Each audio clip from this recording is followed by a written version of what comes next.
सुरक्षा परिषद में भारत का विरोध कर रहा था पाक। मोदी को आया गुस्सा, दाग दी अग्नि 5 मिसाइल।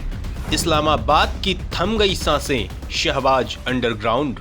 दोस्तों, सुरक्षा परिषद में भारत की स्थायी सदस्यता का पाकिस्तान चीन द्वारा बार बार विरोध किया जाता है। अभी हाल में ही भारत की दावेदारी के खिलाफ पाकिस्तान ने जहर उगला है। सवाल उठता है कि आखिर पाकिस्तान ने ऐसा क्या कहा है, किस बात पर मोदी का माथा ठनका है। तो दोस्तों, भारत लंबे समय से संयुक्त राष्ट्र सुरक्षा परिषद में सुधार की मांग करता रहा है। अब भारत ने G4 देशों की ओर से एक विस्तृत मॉडल प्रस्तुत किया है। इसमें महासभा की ओर से लोकतांत्रिक तरीके से चुने गए स्थायी सदस्यों को शामिल करना और वीटो के मुद्दे पर लचीलापन है।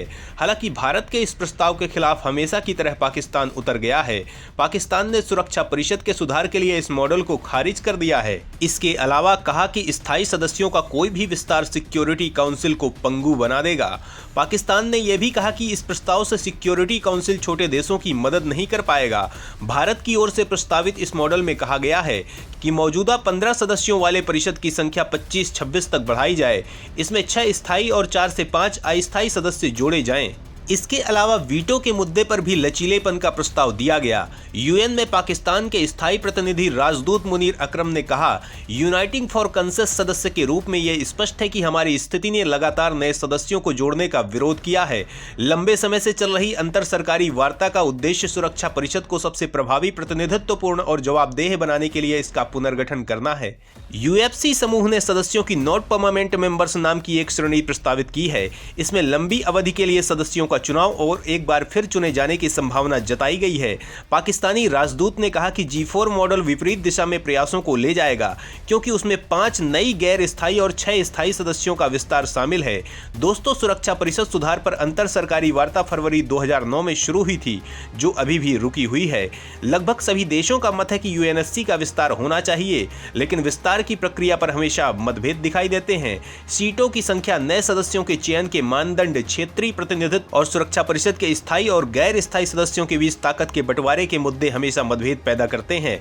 यूएनएससी में वर्तमान में 5 स्थायी सदस्य ब्रिटेन, चीन, फ्रांस, रूस और अमेरिका हैं। 10 गैर स्थायी सदस्य हैं जिनका कार्यकाल 2 वर्ष का होता है। भारत लंबे समय से सुरक्षा परिषद में शामिल होने के लिए कोशिशें कर रहा है। हर बार चीन भारत के रास्ते में सबसे बड़ा रोड़ा बन जाता है और पाकिस्तान भी इस मामले में देश का विरोध करता है। हालांकि पाकिस्तान का विरोध ज्यादा मायने नहीं रखता, लेकिन विरोध पाकिस्तान की मंशा को उजागर कर देता है। लेकिन इस बार पाकिस्तान और चीन ने जब विरोध किया तो भारत ने इसका बहुत बड़ा कदम उठाया है, जिसके बाद दोनों देशों की सांसें अटकी हुई हैं। जिनपिंग और शहबाज को भागने की जगह नहीं मिल रही है। चारों तरफ केवल मौत का तांडव दिख रहा है। सवाल उठता है कि आखिर भारत ने ऐसा क्या किया है? मोदी ने कौन सा बड़ा कदम उठाया है कि चीन पाकिस्तान छोड़िए, पूरी दुनिया में बवंडर मच गया है। चीन बिलबिला रहा है, पाकिस्तान बस राख के ढेर में तब्दील होने वाला है। तो दोस्तों, इन सवालों के जवाब जानने के लिए ध्यान से देखिए इस वीडियो को। दुश्मनों की बर्बादी देखकर आपका सीना चौड़ा हो जाएगा। चीनी सीमा पर पहुंचे 10,000 सैनिक, वहीं अग्नि 5 के खौफ से दहल गया पाकिस्तान। दोस्तों, चीन पाकिस्तान के रवैये का ठीक ठीक इलाज करने का मन अब प्रधानमंत्री मोदी ने बना लिया है।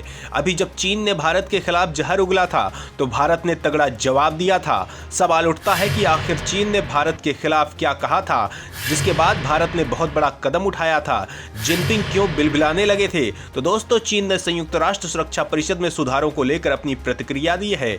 चीन ने कहा है कि यूएनएससी में सुधारों का लाभ कुछ लोगों के स्वार्थों की पूर्ति के बजाय सभी सदस्यों को होना चाहिए। चीन की यह टिप्पणी भारत के विदेश मंत्री एस जयशंकर के उस बयान के कुछ दिनों बाद आई है, जिसमें उन्होंने कहा था कि एक गैर पश्चिमी देश यूएनएससी सुधारों को रोक रहा है। दोस्तों, माओ निंग ने कहा, चीन का मानना है कि सुरक्षा परिषद में सुधार से विकासशील देशों का प्रभाव और प्रतिनिधित्व प्रभावी ढंग से बढ़ना चाहिए। अधिक छोटे और मध्यम आकार के देशों को संगठन के निर्णय लेने में भाग लेने का अवसर मिलना चाहिए। दरअसल भारत ने खुद को जापान, जर्मनी और ब्राजील के साथ विस्तारित यूएनएससी में स्थायी सीट के लिए दावा पेश किया है। यूएनएससी के 5 स्थायी सदस्यों में से 4 यानी अमेरिका, रूस, फ्रांस और ब्रिटेन यूएनएससी में भारत की उम्मीदवारी का समर्थन कर चुके हैं, जबकि चीन इसके विरोध में रहता है। इसके अलावा चीन ने पहले भी कई बार संयुक्त राष्ट्र की ओर से पाकिस्तान समर्थित आतंकवादियों को अंतर्राष्ट्रीय आतंकवादियों की सूची में दर्ज कराने के प्रयासों को रोका है। दोस्तों, अपनी मानसिकता का प्रदर्शन करते हुए वोंग ने एक सम्मेलन में कहा कि ऐसी दुनिया में जो परिवर्तन और उथल-पुथल दोनों से गुजर रही है, वहां देशों को उम्मीद है कि संयुक्त राष्ट्र वैश्विक चुनौतियों से निपटने में प्रभावी ढंग से अग्रणी भूमिका निभाएगा और सुरक्षा परिषद संयुक्त राष्ट्र चार्टर की ओर से उसे सौंपी गई अंतर्राष्ट्रीय शांति और सुरक्षा बनाए रखने की महत्वपूर्ण जिम्मेदारी निभाएगा। वांग ने कहा कि चीन सही दिशा में यूएनएससी सुधारों की निरंतर प्रगति का समर्थन करता है, विकासशील देशों का प्रतिनिधित्व और आवाज बढ़ाता है, अधिक छोटे और मध्यम आकार के देशों को निर्णय लेने में भाग लेने का अवसर देता है और सभी सदस्य देशों को सुधारों से लाभ उठाने में सक्षम बनाता है। दोस्तों, इसके बाद ही भारत ने अपनी पश्चिमी सीमा से करीब 10,000 सैनिकों को हटाकर उन्हें एलएसी के पास तैनात कर दिया है। हालांकि अब तक भारतीय सेना या सरकार की तरफ से इसकी पुष्टि नहीं की गई है, लेकिन चीन की हड़बड़ाहट इसकी पुष्टि करती है। चीन ने कहा है कि एलएसी पर ज्यादा भारतीय सैनिकों की तैनाती दोनों देशों के बीच तनाव को कम करने के लिए सही नहीं है। न्यूज एजेंसी रॉयटर्स के मुताबिक चीन के विदेश मंत्रालय की प्रवक्ता माओ निंग ने कहा, हम भारत के साथ मिलकर सीमा और उसके आसपास के क्षेत्रों में शांति और स्थिरता के लिए काम करने को तैयार हैं। दोस्तों, कुछ दिन पहले ही चीन के रक्षा मंत्रालय के प्रवक्ता ने कहा था कि एलएसी बॉर्डर पर भारत के साथ फिलहाल स्थिति सामान्य है। 19 फरवरी को दोनों देशों के बीच 21वें राउंड की कॉर्प्स कमांडर लेवल मीटिंग हुई थी। इस दौरान भारत चीन के बीच सकारात्मक बातचीत हुई। चीन ने कहा था दोनों देशों ने एलएसी को लेकर एक दूसरे की चिंताओं को ध्यान में रखते हुए हल निकालने पर सहमति जताई। हालांकि भारत ने कहा था कि चुशुल मोल्डो बॉर्डर पर 21वें राउंड की कॉर्प्स कमांडर लेवल बैठक में चीन ने देपसांग और डेमचोक के ट्रैक जंक्शन से सेना हटाने की भारत की मांग को ठुकरा दिया। वहीं जापान दौरे पर गए भारत के विदेश मंत्री एस जयशंकर ने चीन के साथ रिश्तों पर बात की थी। उन्होंने कहा था 1975 से 2020 तक बॉर्डर पर शांति थी, 2020 में सब बदल गया। भारत चीन कई मुद्दों पर सहमत नहीं है। जयशंकर ने चीन पर निशाना साधते हुए कहा था, जब पड़ोसी लिखित समझौतों का उल्लंघन करे तो ये चिंता की बात है। इससे दोनों के रिश्तों की स्थिरता पर सवाल खड़े होते हैं। दुनिया बदल रही है, ऐसे में दूसरे देशों के साथ भारत के रिश्तों में भी बदलाव आ रहा है। इसमें उग्र होने की जरूरत नहीं है। और जब पाकिस्तान ने भारत का विरोध किया तो जवाब में भारत ने multiple independently targetable re entry vehicle तकनीक के साथ घरेलू स्तर पर विकसित अग्नि 5 मिसाइल का सफल परीक्षण किया है। इसे मिशन दिव्यास्त्र नाम दिया गया और यह परीक्षण ओडिशा स्थित doctor APJ Abdul Kalam island पर किया गया।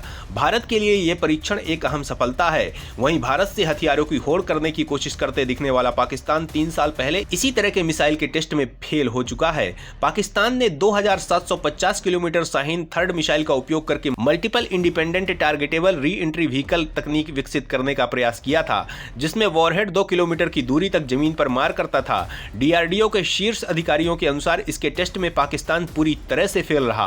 पाकिस्तान और चीन अग्नि 5 परीक्षण का उपयोग यह सुनिश्चित करने के लिए करेंगे कि इस्लामाबाद भारत के साथ विखंडनी सामग्री कटाव संधि पर हस्ताक्षर न करे।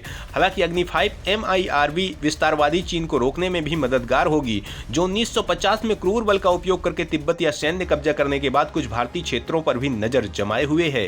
भारत की ओर से 7 मार्च को परीक्षण के लिए NOTOM जारी करने के बाद चीनी सेना ने 7-8 मार्च की रात को मलक्का जल डमरू मध्य को पार करने के साथ अग्नि 5 परीक्षण की निगरानी के लिए अपने 2 जासूसी जहाजों को तैनात किया था। तो दोस्तों, कैसा लगा हमारा वीडियो? अपना सुझाव जरूर दें।